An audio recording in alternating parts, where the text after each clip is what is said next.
Hello, my dear masterminds. They were the quiet ones, not the loud critics, not the obvious challengers. The ones who watched closely never rushed to conclusions. They observed patterns, tracked timing, measured responses. They thought patience would give them clarity. They believed distance would make the picture sharper. At first, they felt confident in their assumptions. They labeled your calm as calculation, your restraint as hesitation, your silence as waiting. From their perspective, nothing about you demanded urgency. You didn't force attention. You didn't disrupt the surface.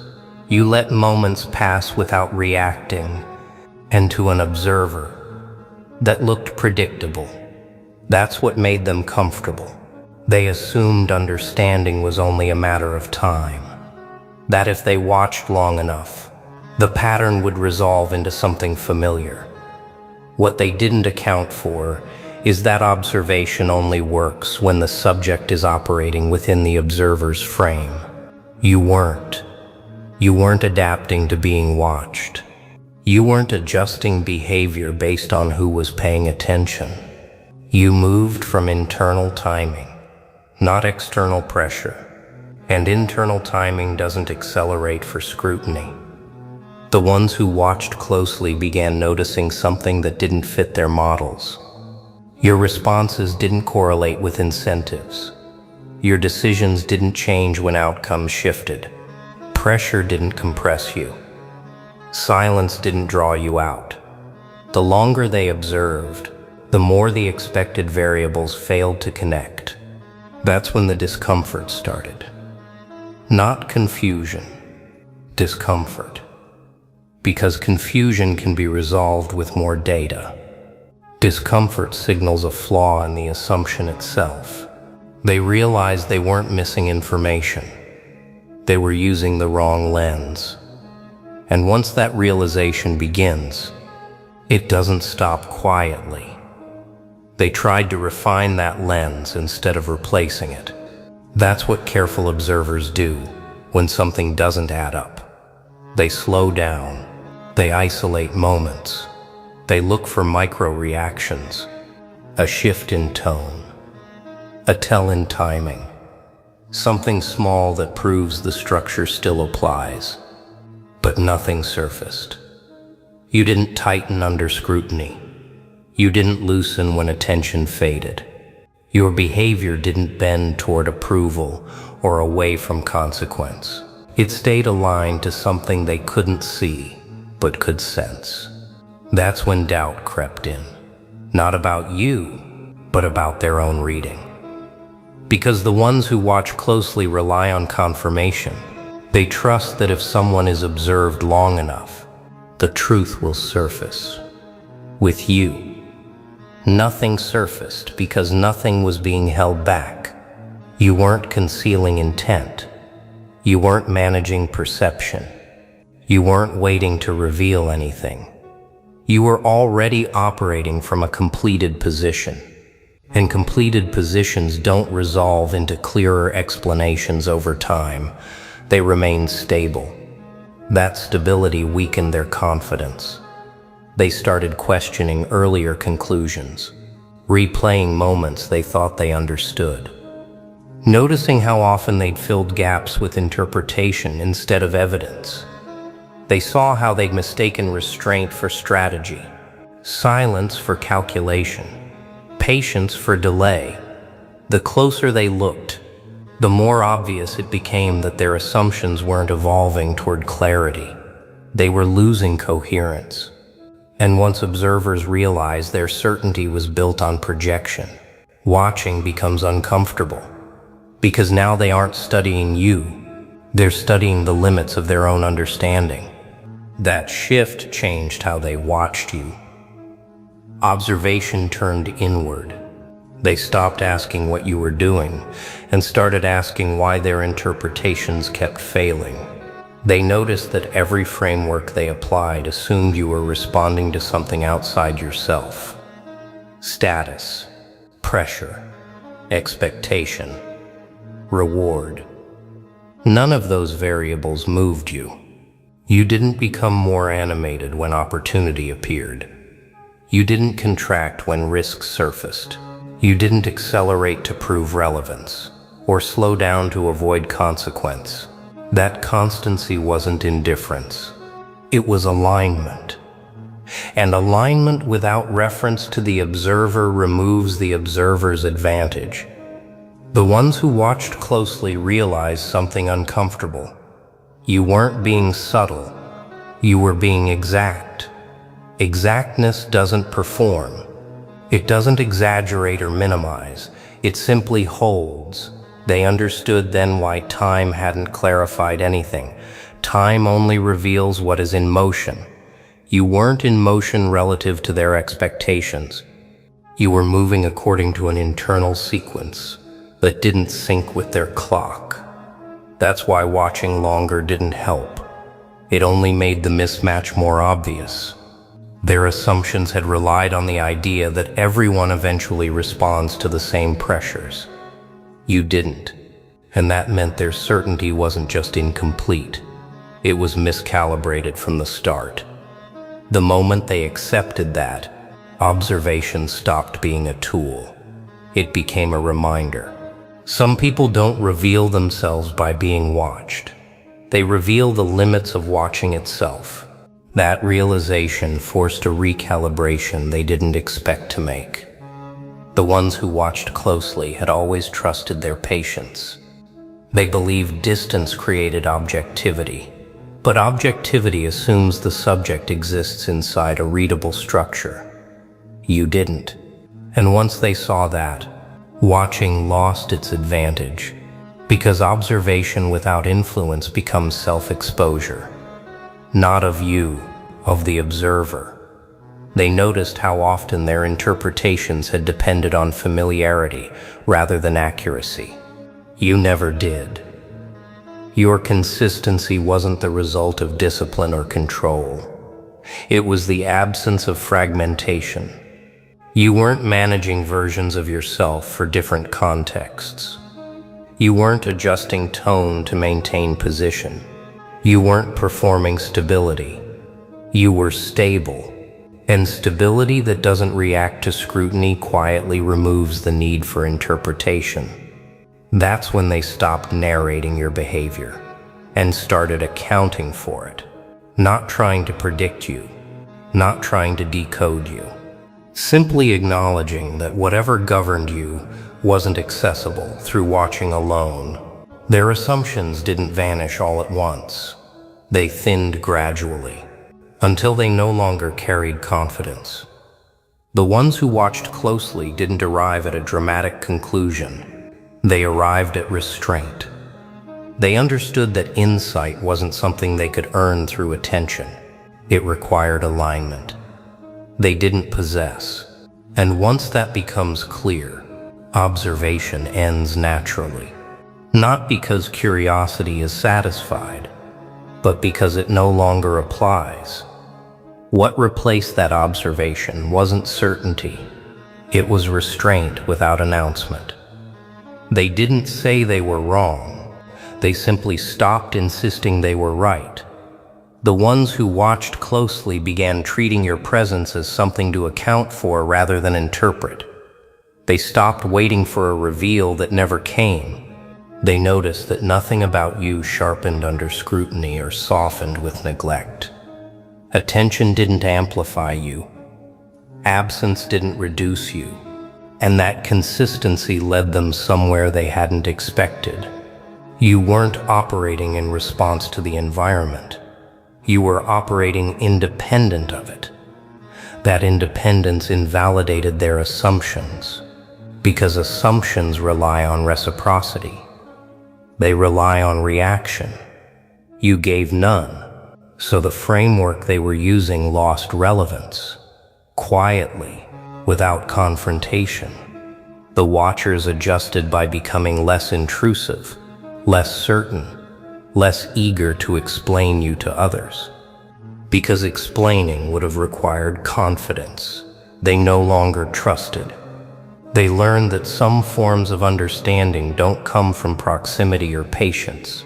They come from recognizing when a lens no longer applies, and once that recognition settles, the most accurate response is restraint. The ones who watched closely adjusted their thinking not because you changed, but because their certainty shifted. You remained exactly as you were, and that steadiness made the difference visible. That shift didn't arrive instantly. It settled gradually, the way genuine understanding often does. They stopped trying to predict your next move because prediction kept missing.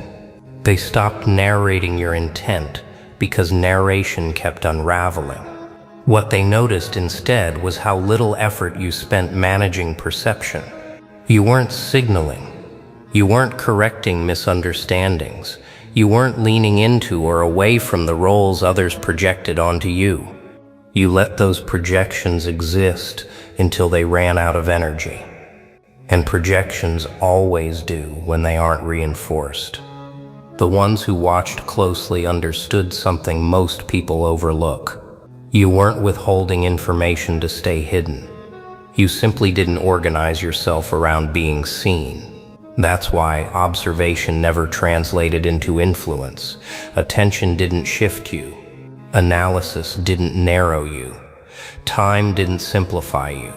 And that's when they recognized the error they'd made early on. You let those projections exist until they ran out of energy. And projections always do when they aren't reinforced. The ones who watched closely understood something most people overlook. You weren't withholding information to stay hidden. You simply didn't organize yourself around being seen. That's why observation never translated into influence. Attention didn't shift you. Analysis didn't narrow you. Time didn't simplify you. And that's when they recognized the error they'd made early on. That acceptance is where it settles for them, even if they never articulate it. The ones who watched closely stopped circling, stopped measuring, stopped waiting for a moment where you finally align with expectation. They understand now that alignment was never missing. You weren't delayed. You weren't subtle. You weren't waiting to reveal anything. You were moving according to an internal order that didn't respond to observation. Once that becomes clear, watching turns into interference rather than insight. So they pull back, not because they're defeated, but because accuracy requires it. They account for you instead of analyzing you. They stop assuming access where none was ever offered. They let go of the idea that attention grants understanding. That shift holds. You didn't change their thinking by explaining yourself. You changed their behavior by never needing to. The ones who watched closely reconsider their assumptions because those assumptions no longer hold under reflection. You remained consistent. Their certainty did not. And in that difference, clarity settled, without resistance, quietly, fully. What ends after that is the habit of assumption itself. They don't just rethink what they believed about you. They rethink how quickly they believe they understand anyone at all. The ones who watched closely learn restraint through experience. They stopped treating observation as authority. They stopped mistaking patience for access. They realized that attention does not equal insight, and proximity does not equal permission. You didn't block their view. You revealed that the view was never the path to understanding. From then on, they paused before labeling silence as calculation, calm as delay, restraint as strategy, because they remember how confident they once felt watching you, and how inaccurate that confidence proved to be. You didn't become clearer over time. You stayed the same. It was their certainty that wore thin. And that change doesn't rewind. They move differently now. Speak with less assumption, Watch without believing control comes with attention. You didn't correct their conclusions. You simply never adjusted to their gaze. The ones who watched closely reconsider their assumptions because they learned something that stays learned. Some people are not revealed through observation. They reveal the limits of observation itself. And once that limit is reached, it doesn't require revisiting. This is where it settles without reopening. The ones who watched closely don't turn into critics or followers. They become aware of a line they hadn't noticed before. They understand now that attention isn't influence when it doesn't change what it observes. And certainty isn't earned through patience when the subject isn't oriented toward the observer. You didn't escape their understanding. You made it unnecessary. They stopped trying to explain you to others because explanation would require confidence they no longer trust. They stopped filling silence with interpretation because they remember how inaccurate that felt. What remains is clarity, not about who you are, but about how limited watching actually is. You stayed aligned internally and unmoved by scrutiny. Their assumptions faded because they were never grounded to begin with. Once that realization settles, it doesn't drift away. They don't circle back. They don't retry with better tools. They accept the limit and adjust accordingly. The ones who watched closely reconsider their assumptions, not because you changed, but because their way of seeing reached its edge. You didn't confront them. You didn't clarify anything. You simply remained consistent long enough for certainty to give way on its own. And that kind of ending doesn't need explanation. What they carry forward isn't curiosity anymore. It's restraint that arrives before thought. The ones who watched closely no longer rush to interpret silence or decode calm. They remember how attention failed to bring clarity, how patience didn't unlock insight, how certainty weakened the longer you remained unchanged. That memory reshapes how they move through other situations as well. They observe with less urgency. They assume with more care. They understand now that observation only holds influence when the subject responds to it. You never did. And because of that, watching you taught them more about the limits of their own certainty than about you. You didn't demand respect. You didn't ask to be understood. You didn't correct a single assumption. You allowed those assumptions to stand until they lost coherence. And once people experience that, they don't forget it. They adjust naturally. The ones who watched closely reconsider their assumptions because they learned something that doesn't need reinforcement. Some people aren't revealed by scrutiny. They reveal where scrutiny stops working. And once that point is reached, the accurate response is restraint. The final shift they never announce happens internally. They don't talk about it. They don't frame it as a lesson. They simply stop overestimating their ability to read people through observation alone. The ones who watched closely learn that some individuals don't reveal truth under attention because their truth isn't reactive. It isn't assembled in response to pressure. It's already formed. You didn't close yourself off. You didn't become opaque. You stayed exactly as you were, and that steadiness revealed how much certainty often depends on others shifting when watched. From then on, they approach moments with less assumption and more precision. They listen longer. They pause sooner. They recognize that not every calm is delay. Not every silence is strategy, and not every restraint is waiting to be decoded. You didn't defeat their assumptions. You outlasted them. And outlasting doesn't invite debate. It produces adjustment. Quiet, durable, automatic. The ones who watched closely reconsider their assumptions because they came up against something that didn't respond to being seen. And once that happens, watching becomes observation only, nothing more. This is where movement stops for them. No more interpretation. No more internal narration. No quiet plans to understand it later.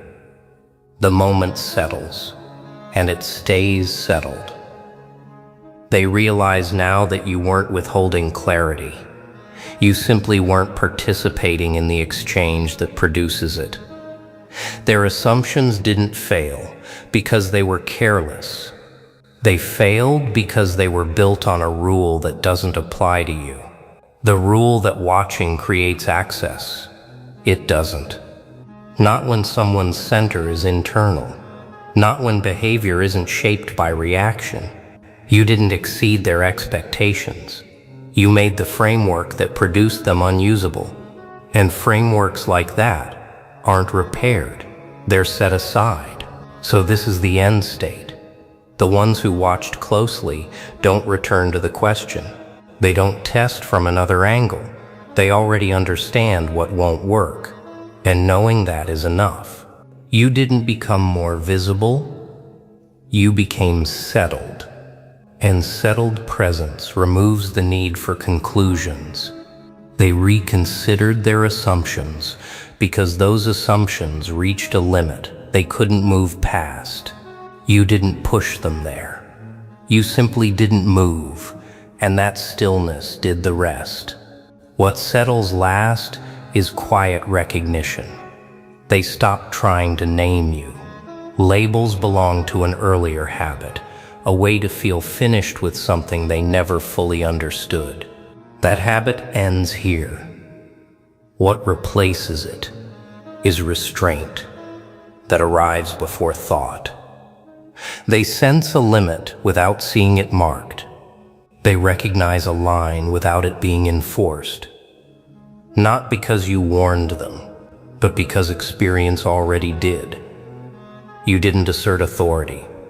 You demonstrated independence from it. And that demonstration doesn't invite discussion. It resolves the dynamic. The ones who watched closely understand now that some people aren't meant to be interpreted. They're meant to be accounted for. You don't get folded into narratives. You become a reference others orient around without comment. That's why they stop watching the way they used to. Not out of fear, out of accuracy. They know attention won't move you. Pressure won't reveal you. Time won't soften you into explanation. You were never hiding anything. You were already complete before they arrived. And completeness ends the need for conclusions. This is where it finishes. Quiet, clean, settled.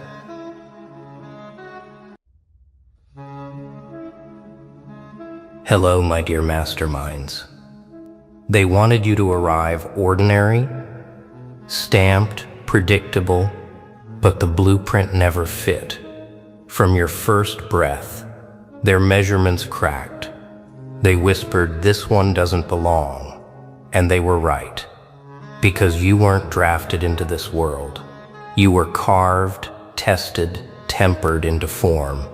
Not born ordinary, but born marked. Ordinary is simple. It folds when pressed, bends when commanded, melts when heat rises.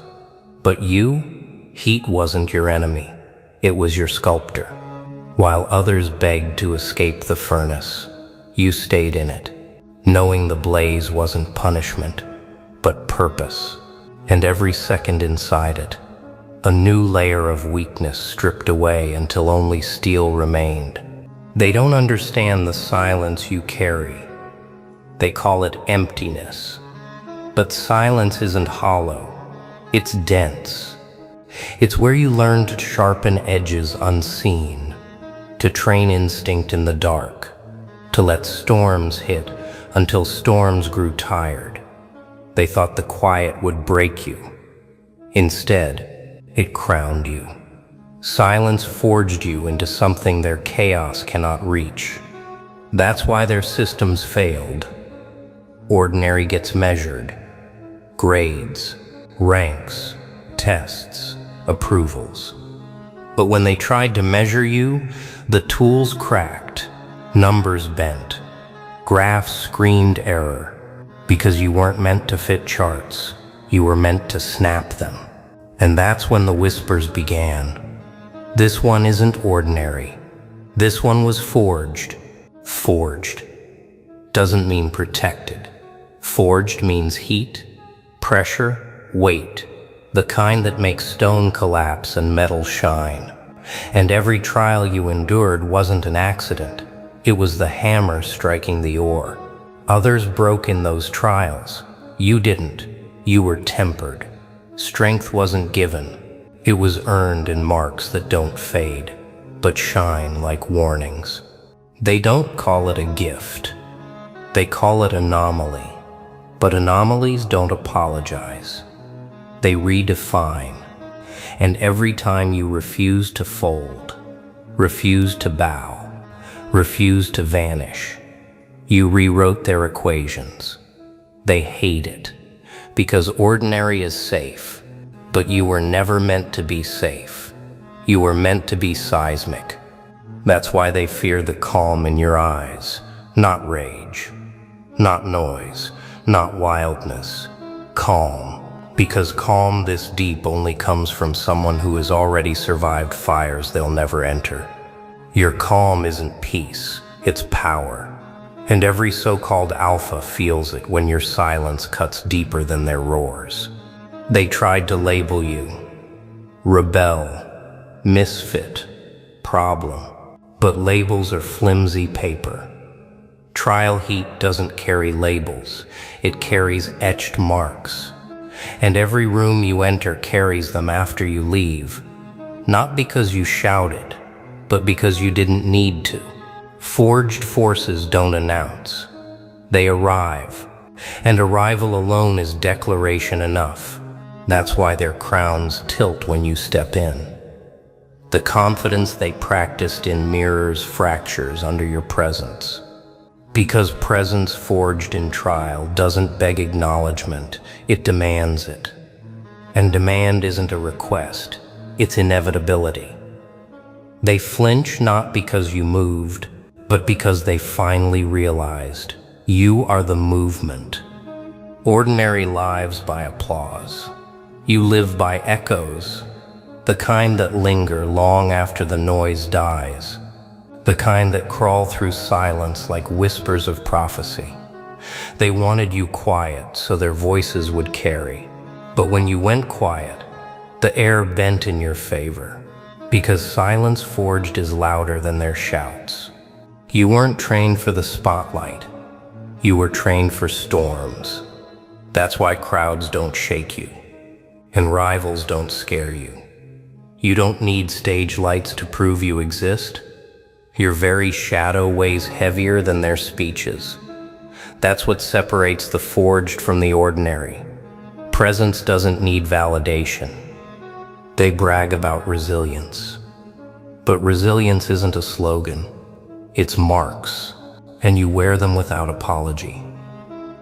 Each one a signature, proof that you didn't just survive. You absorbed.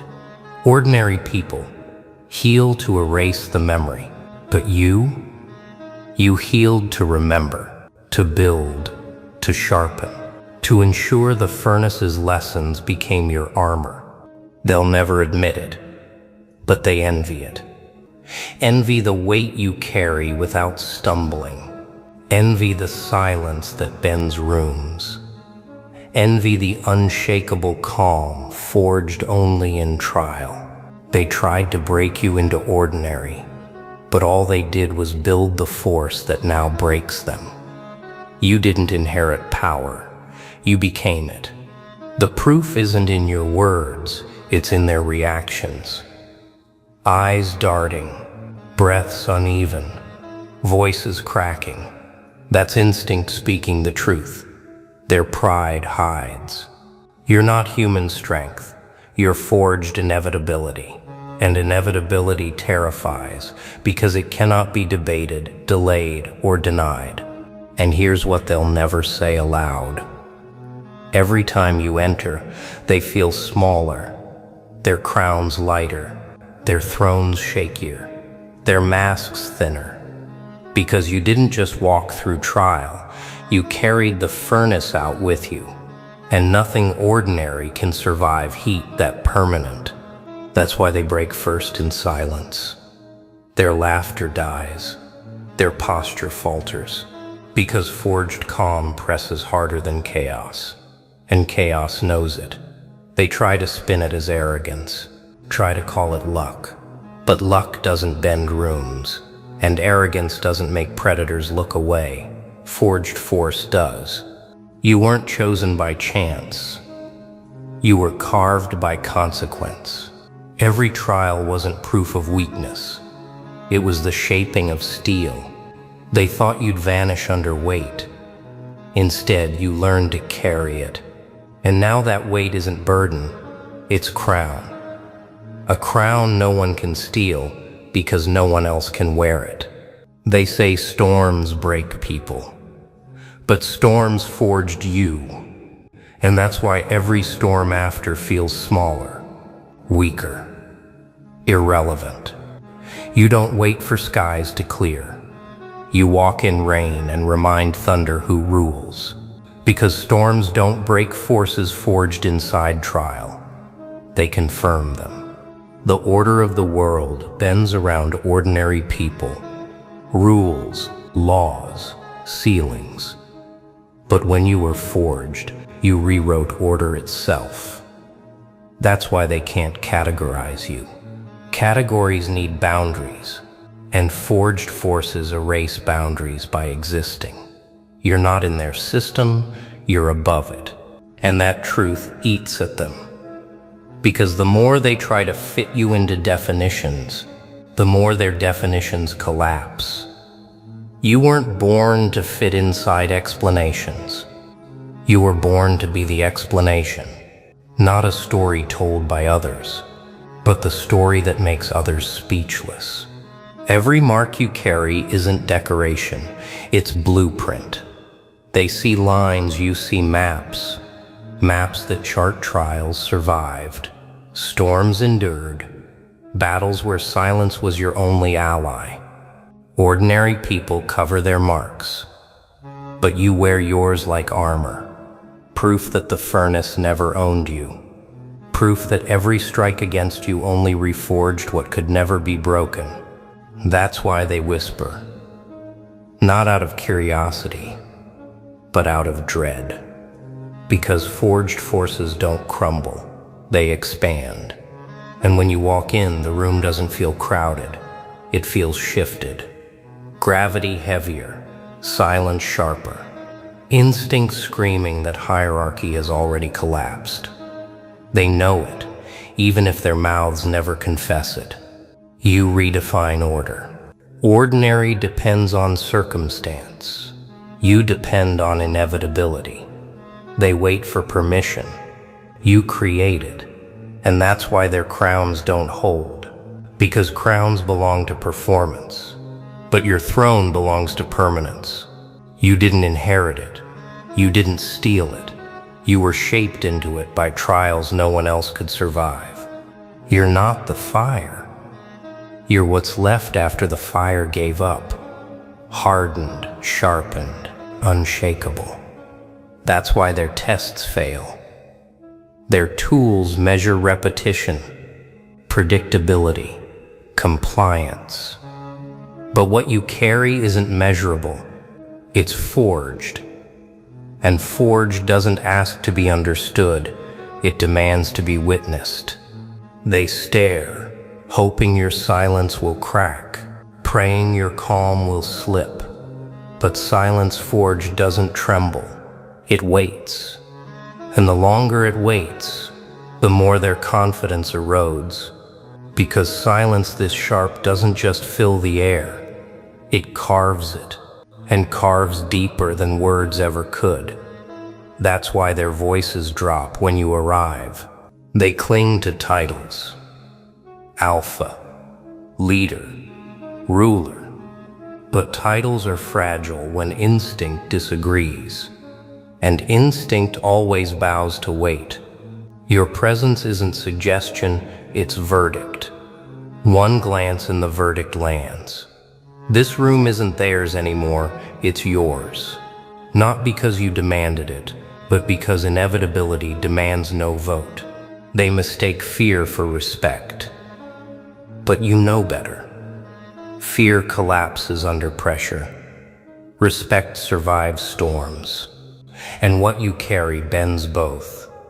Because they don't just fear you, they respect you. Against their own will. Their bodies confess what their mouths deny. You are beyond their ladder. Not a step higher, the end of the climb. And that's the fracture that ruins them. Because when predators feel higher power, they don't fight. They falter.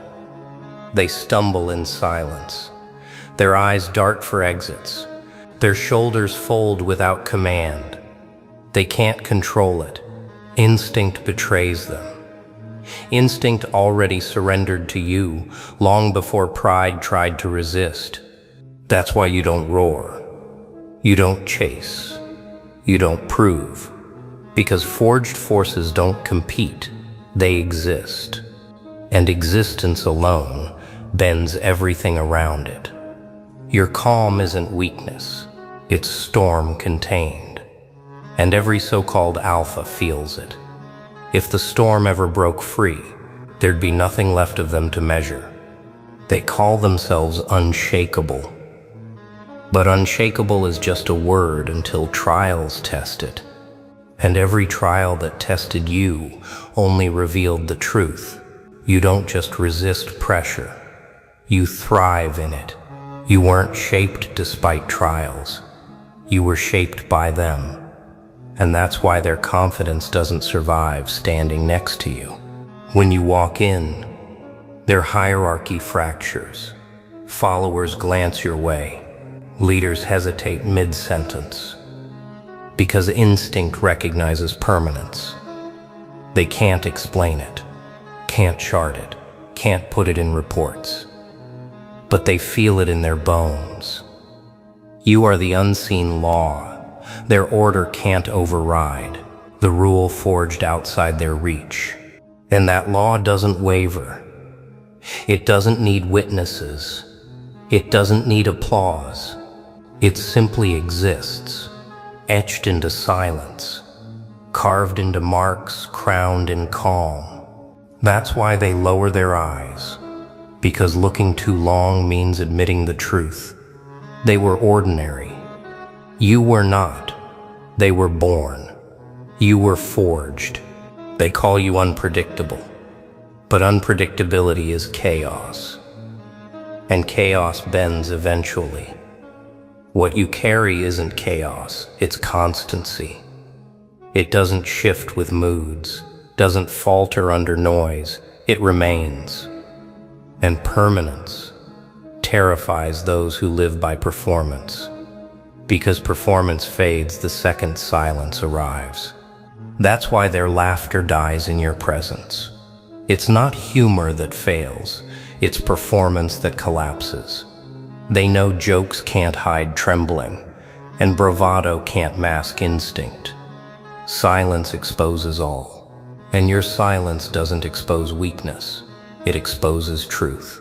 The truth that their crowns were costumes all along.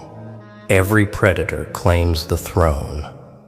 But thrones don't survive when silence outweighs roars, and yours does. Because your throne wasn't taken. It was earned, hammered, and welded into being. It doesn't wobble, doesn't tremble, doesn't slip. It simply stands.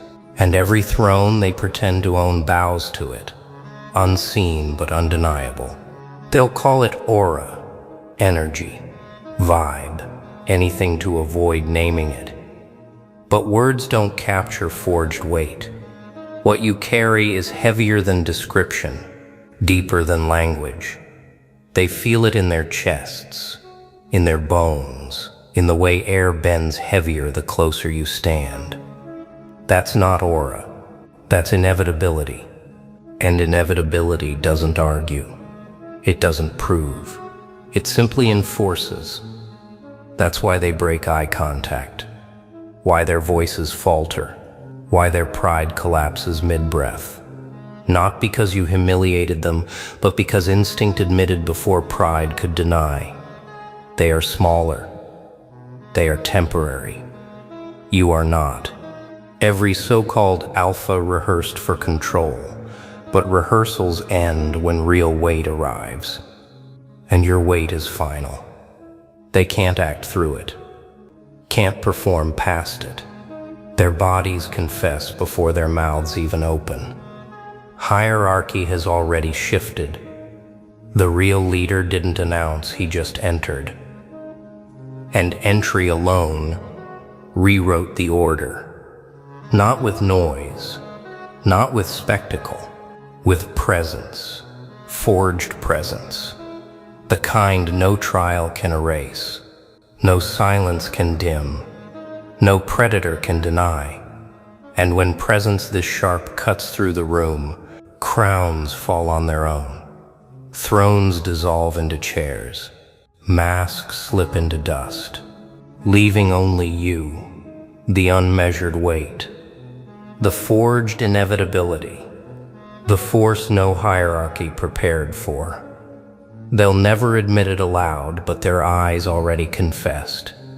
You weren't born ordinary. You were born marked, carved, tempered. You were forged into the law that bends every order. And forged laws don't fade. They rule. They thought you'd chase approval, bend for acceptance, trade silence for applause. But forces forged don't beg, they shape. And the more you stood unshaken, the more their illusions cracked. They didn't watch a rival rise, they watched inevitability manifest. That's why they panic in whispers, because nothing is scarier than power that never asked permission. Ordinary collapses under judgment. You don't. You stand, unbothered. As their eyes dart, as their pride stumbles, as their hierarchy buckles. Because forged doesn't flinch, forged doesn't fade, forged bends everything else around it. And when the air itself crowns you, no crown they wear can compete. They aren't kings, they're placeholders awaiting collapse. They whisper you're different, because language fails them. Difference is too small a word. What you carry is distinction, etched by trials, sharpened by silence, crowned in inevitability. And inevitability terrifies, because predators can fight noise, but no one can fight permanence. And permanence is all you radiate when you enter the room. That's why every throne bends. Not from force, but from recognition. Thrones don't belong to the loudest, they belong to the heaviest. And your presence weighs heavier than titles, thicker than pride, sharper than every ritual they rehearse. They knew it the second their eyes betrayed them. This room doesn't belong to performance, it belongs to permanence. You don't dominate because you try, you dominate because you exist. Existence that silences their laughter, that cracks their postures, that drains their crowns of shine. Ordinary people seek survival. You carry inevitability, and inevitability doesn't survive. It defines. That's why they stumble. Not because you push them, but because gravity itself sides with you. Every breath they steal around you feels heavier. Instinct admits what pride denies. They're standing in presence, not company, and presence. This sharp doesn't share rooms, it redefines them. You didn't walk into their space, they walked into yours. And once that truth lands, no alpha, no leader, no crown can rewrite it. The silence you bring isn't quiet, it's verdict. A verdict that every mask fails under, every throne buckles to, every crown shatters against. Because silence forged in trial doesn't need proof, it is proof. And that's why they fold. Not as weakness, but as confession. They can't exist above what was hammered into permanence. You weren't born ordinary. You were tempered, molded, forced through storms that should have broken you. And instead of breaking, you became steel sharper than fire, heavier than silence, stronger than inevitability. They can't define you because you're not definition, you're disruption. And disruption doesn't explain, it erases. Every room that thought it knew hierarchy now bows without command.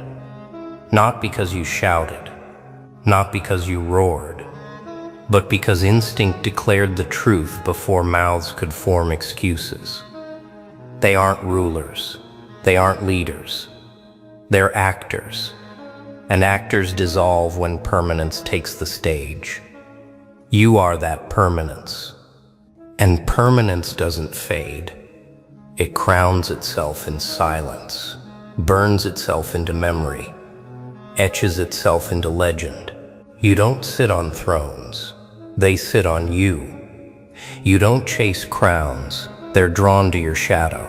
You weren't born ordinary. You were forged into the force even hierarchy fears.